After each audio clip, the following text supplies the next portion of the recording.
Hello everyone, you're watching News Epicenter with me, Maria Shakil. Ladies and gentlemen, Bengaluru is a city of over 1.6 crore people, a cosmopolitan metropolis with residents from all over the country. It is the IT capital of the nation, where the biggest tech firms from all over the world have set up shop, powering India's growth story, commanding a budget of over 10,000 crore. In fact, the civic body uploaded its budget for 2022-2023, showing a surplus of over 3 crore. However, the citizens of the city have to experience choked roads, deep potholes, floods during monsoons, and a crumbling urban infrastructure, a death trap that continues to claim lives. Today, a mother and her 2-year-old son were killed by this same death trap. A beam of an under-construction metro pillar collapsed in the Nagawada area, hitting a bike with a couple and their 2 small children. Tejasvani and her son Vihan sustained grievous injuries and died while receiving treatment at a nearby hospital. Her husband Lohit and daughter are still receiving treatment.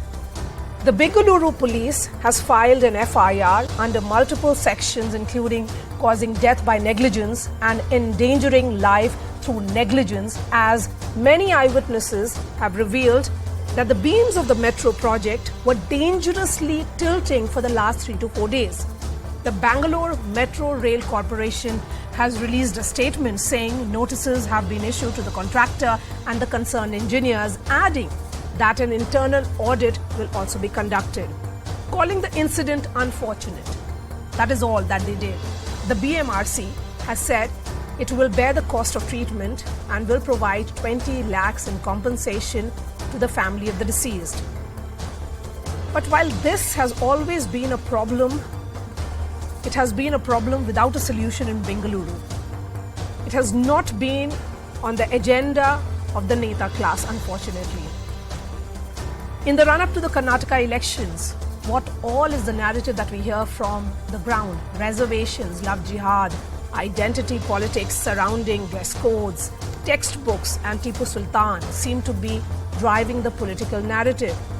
But what about the Aam Aadmi, the ordinary Bengalurians who has to live in the middle of this crumbling infrastructure, pay taxes and yet see the apathy day in, day out? Is the entire Neta class unable to make that their top agenda should be about the people's agenda, should be the citizens' agenda? Who is responsible for the deaths of Tejasvani and Vihan? When will heads roll, or will this just continue and what is being seen as a criminal status quo? We are opening our phone lines, but first up, here's the story.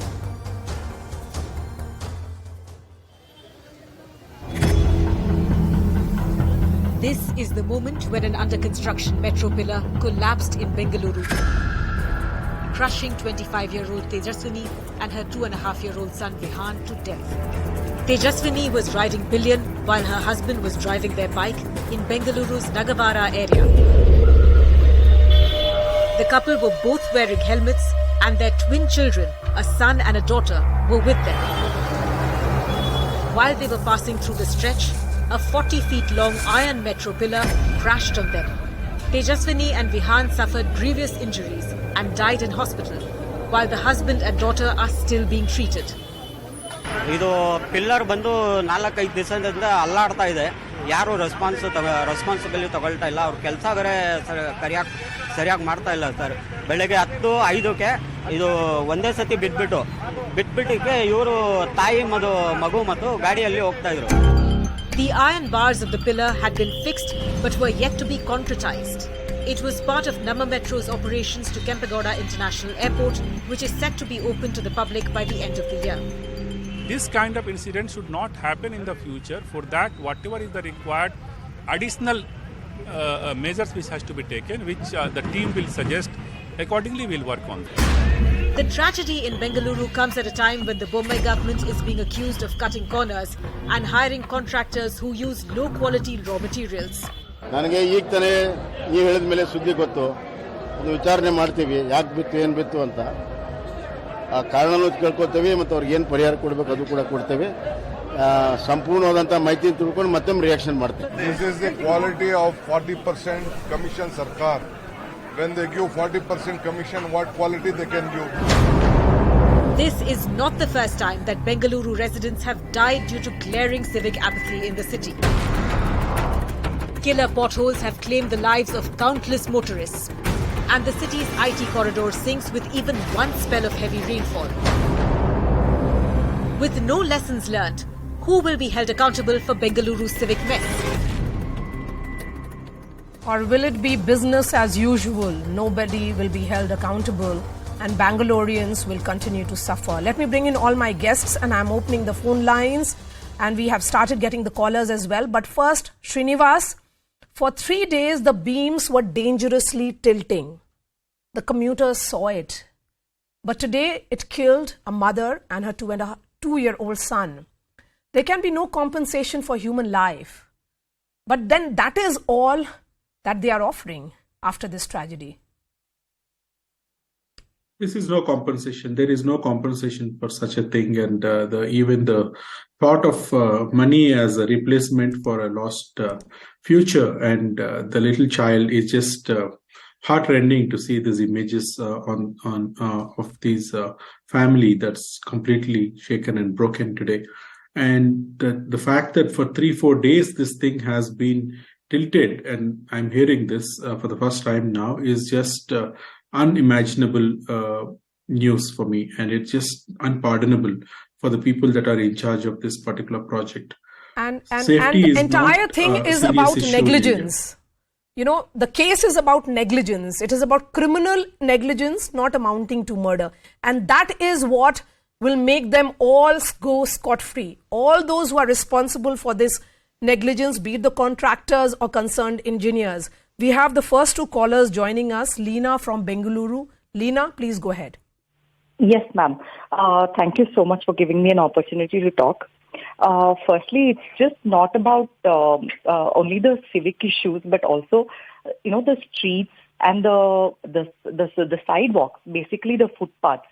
The footpaths are a big mess. It's a tragedy, basically, what you see in Bangalore today. The reason why I'm giving you a call is there have been constant deaths, accidents that are happening because there is a lot of push carts, there is a lot of illegal acquirance by roadside vendors. Now what happens is when a person is walking on the street, in order to avoid the push carts, there are already people buying, eating. There's momo stalls, there's pani puri stalls. You don't know there is there's so much of illegal acquirance of the footpath. Yes. Now, what we do is we try to avoid this and we go onto the road. The two-wheelers or the vehicles, they will lose control of, when they are moving. So this can cause a lot of accidents. Now, there is no civic body who is actually monitoring this. They're causing a lot of pollution. I mean, all the leftovers are there on the street. By cleaning it, you're encouraging the footpath or the push cart people to actually put their thelas. Okay. Secondly, you have no footpath left for the people to walk. Yes, so this is what the story is. Leena, we have more callers joining us. Let's listen from Bengalurians. Sanjay Garg from Bengaluru is also with us. Mr. Garg, go ahead. Okay. Mohan from Bengaluru. Yeah, hi. Am I audible? Yes, please. Go ahead, Mohan. Okay. See, I live in the Electronic City area. So maybe there may be, more disasters waiting to happen unless we take a note of, the safety structural issues and subject some of the structures to load and stress test as well. Why am I saying that? I did notice, that there are some of the pillars on which there are, pedestrian overbridges constructed, and these heavy steel structures are resting on these pillars. And somewhere, based on my gut feel, I feel it is not properly balanced, or the pillars need to be looked at, from a point of view of whether they are able to withstand that stress or load. Okay. So I had raised this with the traffic authorities and some of the. And did you get any not formally. response? No, I haven't. Today again, after this incident, Okay. I did. Okay, we have another Bengalurian joining us, Srinivasan. Please go ahead. Hello. Can you hear me? Yes, Mr. Srinivasan, loud and clear. Please go ahead. Madam. Yes. This is a repeated activity. This is not related to government. It is merely related to governance. Everybody feels the voter is only responsible for voting. That's all. The next 5 years, they are just behaving as if they are autocrats and monarchs.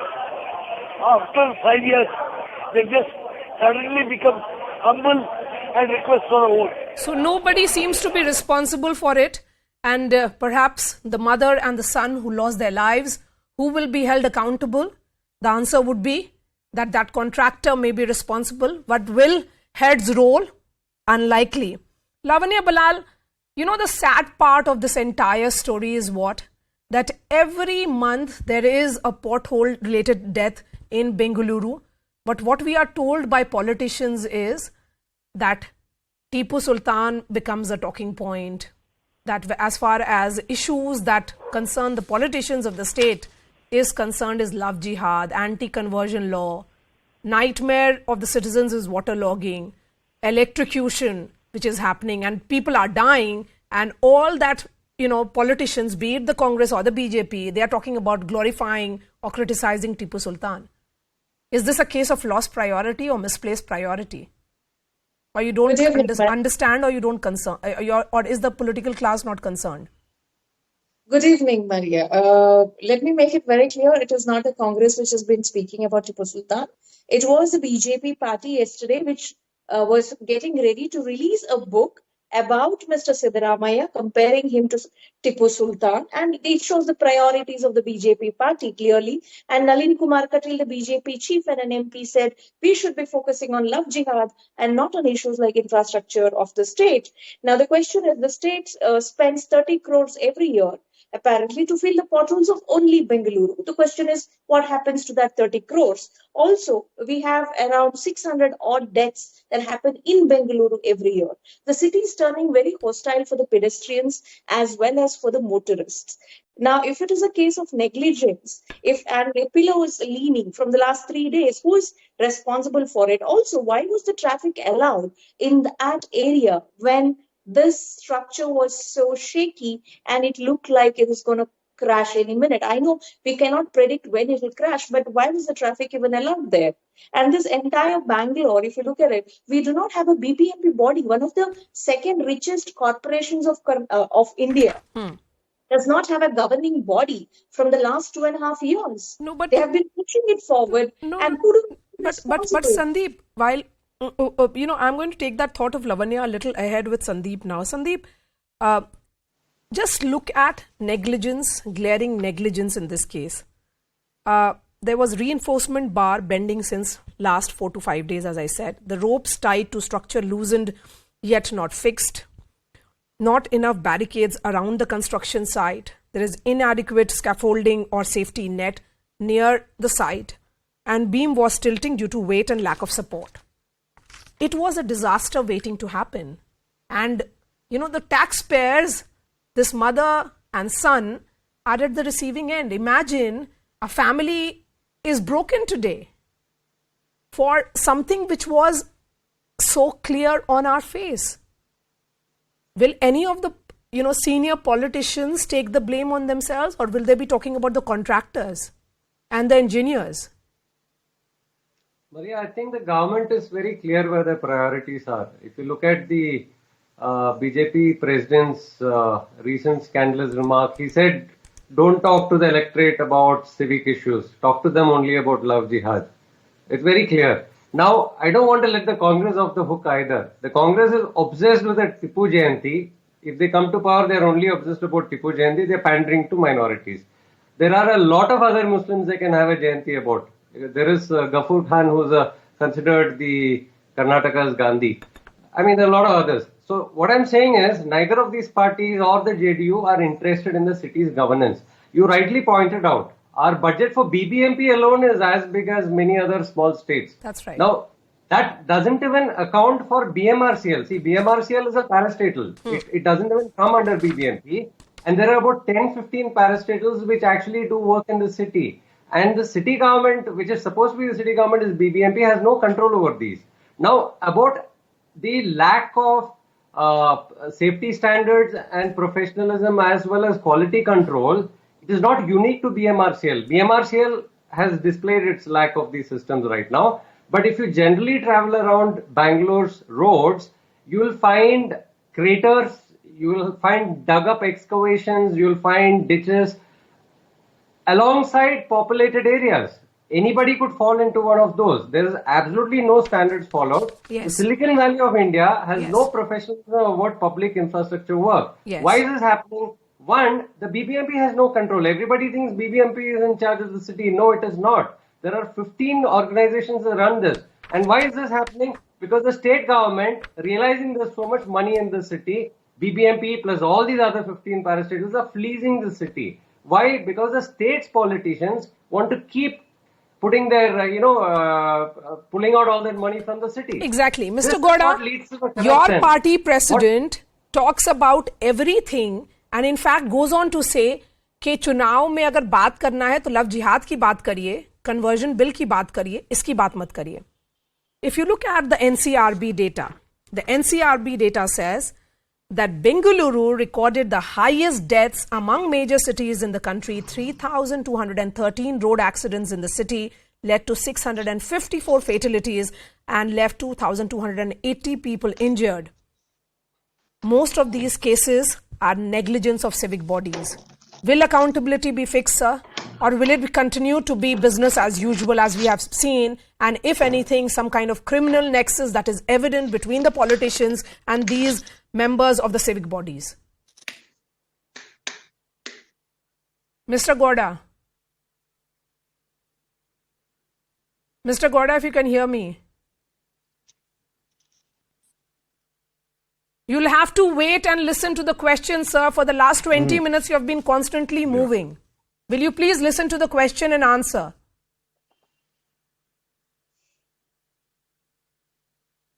Mr. Gowda, if you can hear me. The people of Bengaluru are joining me on the show and you don't have time and you're constantly moving around. I'll ask the producer to fix that line. But before that, let's listen in to some callers who have joined us. Pramod from Bengaluru. Go ahead, Pramod. Yeah, hi. Can you hear me? Yes, Mr. go ahead. Pramod? Yes. Yeah, the issue is basically, the government, we don't know, we are quite confused on what the government is focused on basically. The public need basic facilities, amenities like roads. And I'm a daily commuter of the Sarjapur road, and the condition, the situation of the road is so pathetic that they have made the roads in a very pathetic way, and it doesn't have lanes basically. A stretch of about 15 kilometers has been dug by 2 feet, and they put a new road, and it's about 2 feet, 4 feet. It's a 4-lane road, but there is no lanes on the roads. There are no drainage systems being created for the properly, and we have seen a very pathetic situation in the last rain. What we have seen, many places are flooded, and cars and many of the buildings were, inside the water. So the major concern is whether this party, this government, or any government for that matter. Mr. Gowda, respond to this concern of a Bengalurian. Several of people who have called us are talking about apathy, that civic apathy which is evident. Will heads roll, or will it be about what your state president says, that the issues defining the elections which will happen in the state in the next few months should be about love jihad and others, not about civic issues? You don't have a report card to show? No. See, I agree, whatever the concerns of the citizens of Bangalore is. The point is very simple. We are trying to put an effort to build an infrastructure, whether it is white topping, metro construction, or the signal-free corridors in Bangalore, as well as suburban rails and other things. There are a lot of investment which is done in Bangalore city and trying to improve the city constantly. I agree. Whatever has happened today is an incident which has to be criticized wholeheartedly by everybody. I agree. That's a separate part of it. Already, state government has said that 20 lakh compensation Is will be paid to compensation enough? each of the In the month of October, a 45-year-old man died after he was hit by a lorry while trying to avoid a pothole. There was a tragic incident which had taken place in another part of the same town, that is Bengaluru. A man was trying to avoid a pothole and then he got hit. Then on October 18th, a woman who was seriously injured following a road accident in Bengaluru, she could not make it. Then there is another incident of deaths due to potholes. Multiple such incidents. What will you tell them? See, what you'll is be happening announcing is- compensation for them as well? No, absolutely. That's the point. What you are trying to raise is why are there so many deaths? The point is very simple. We have taken up a task of building Bangalore, which was destroyed by the Congress regime for in the past 5 years. That is So 2013 to 2018. building on corpses, They destroyed it. building And we on are dead trying to bodies, bring in- building No, no, no, no, building no, on no, no, on no, the no. death of a mother and her 2-year-old son. What are you talking about, Mr. Gowda? No. What kind Let's of not- what kind of No, no, shoddy one town second. planning are you indulging in? No, one second. Please understand. Let me answer it. See, when you are sitting in a studio, it's easier to answer. When we are connected on the internet, it is not sir. so easy that like there are is an people echo. who One are second. asking questions. just I have listen. 20 seconds for you, and then I'll open the phone lines because there are callers waiting to ask you questions. No problem. Just listen to me. We are bound to develop the infrastructural facilities of Bangalore. At the same time, we are committed to the ideology what our party has been following. And both the things we will take it together. And we Ramesh are from not going to Bengaluru. separate Ramesh from Bengaluru, you heard the BJP representative on the show.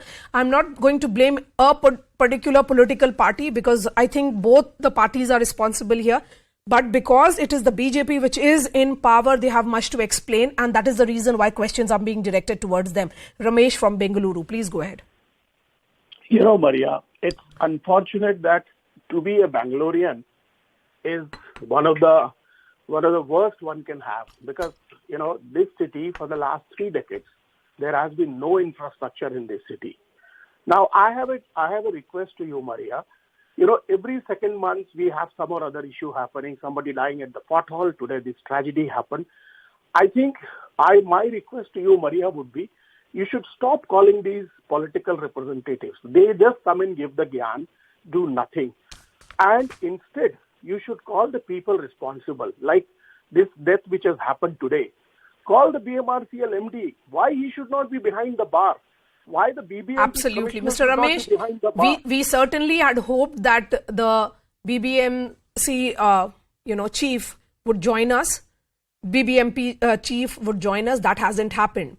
We always want to question the authorities, and they invariably say that they are not in position to respond, and that is the reason why politicians from both the parties come and defend them, because in many ways you see that there is that nexus that is evident. Kumar from Bengaluru. Mr. Ramesh, thank you so much. Kumar from Bengaluru. Irreplaceable loss. My heart goes out to the family. But 20 lakhs is chicken feed for the politicians. I have moved in from Bombay to Bangalore. The amount of corruption I have seen is unbelievable. Sub-registrar, corrupt. Bestcom, you go for a name change, you can't do it without money. BBMP, you go for Kata name change, you can't do it with money. So everywhere there's money involved. And why can't it be like the income tax department? You file a document and you should not have to meet anybody. They have to raise their objections online. It doesn't happen. Bombay is far better. Tara Krishnaswamy, you heard from a Bangalorean. The concerns are similar and huge disappointment certainly. And the corruption that we are talking about is there in every civic body.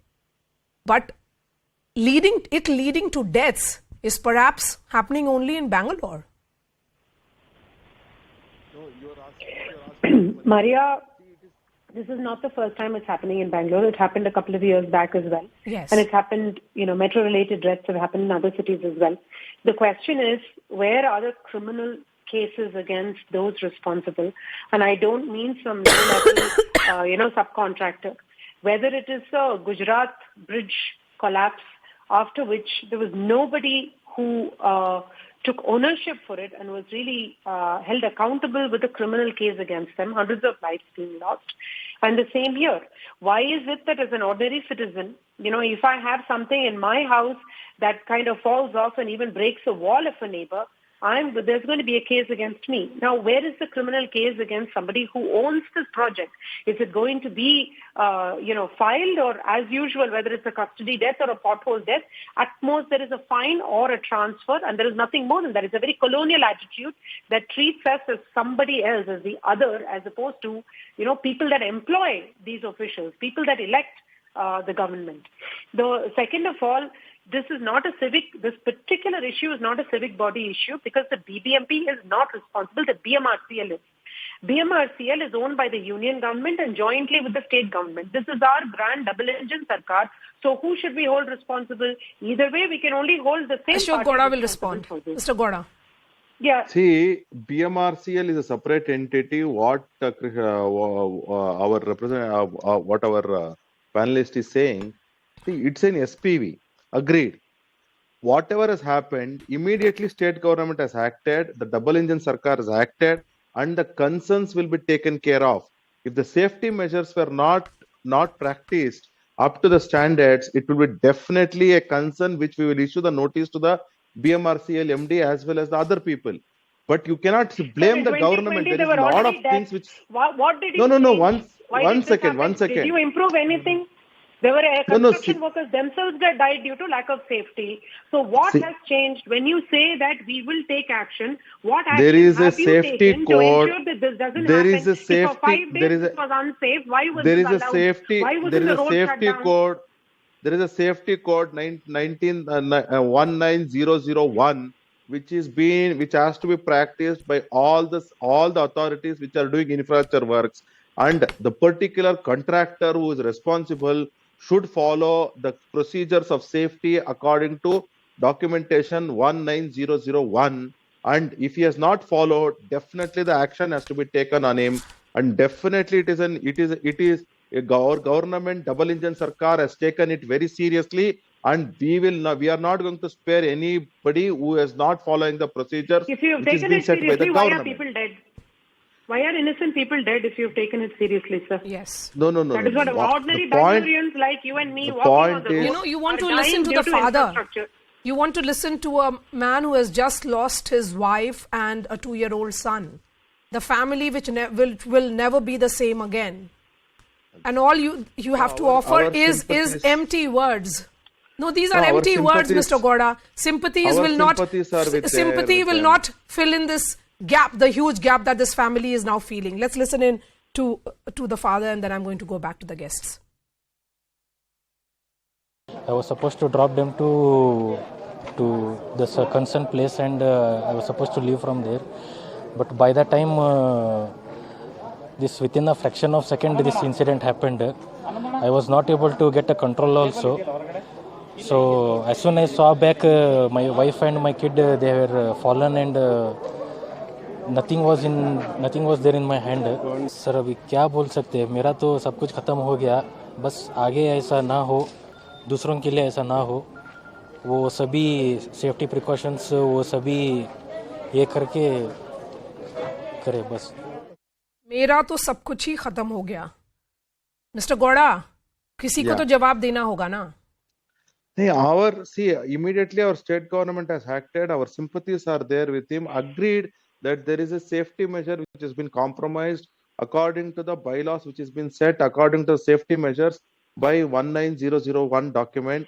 And definitely the person who has been careless on this will be put behind the bars. That is the first point, number one. Our government, like the safety and the standard manuals has been issued to the contractors, and we are doing all our best. Okay, tell me, sir. And since the point being made by Tara here, how many contractors have been booked for criminal conspiracy and negligence, and what is death amounting to murder in the last 2 years for all the potholes related deaths?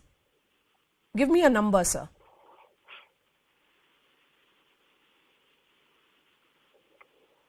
That exactly Not is the only answer. potholes, Maria, flooding also, people were... How many people dead have been because of booked? apathy.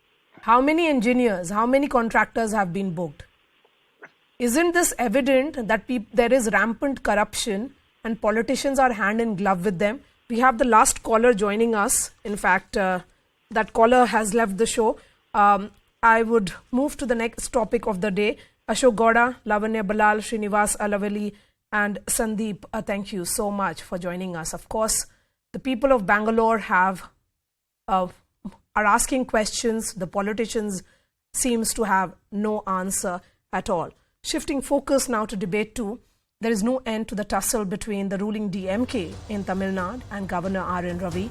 On Monday, the governor sparked a firestorm by making changes to the speech prepared by the cabinet, which he read out in the assembly. Chief Minister M.K. Stalin, in the presence of the governor, went ahead and proposed a resolution against him, urging the speaker to relax Rule 17 and retain the speech prepared by the state government as part of the governor's customary address. This prompted the governor to stage a walkout amidst protests by the DMK and its allies. Today, the governor sent out Pongal invites with Tamilgam in place of Tamil Nadu. Remember, the governor said that the ancient name of Tamil Nadu is more appropriate as the name Tamil Nadu or Tamil country evokes sentiments of Tamil separatism. The DMK called the governor's speech an insult to Dravidian sentiments. Meanwhile, posters against the governor saying "Get out Ravi" have been put up in many parts of Chennai, a clear message to R.N. Ravi from the DMK camp, which has accused him of sitting on bills, misusing his office to politically attack the state government, and stoking anti-Dravidian sentiments.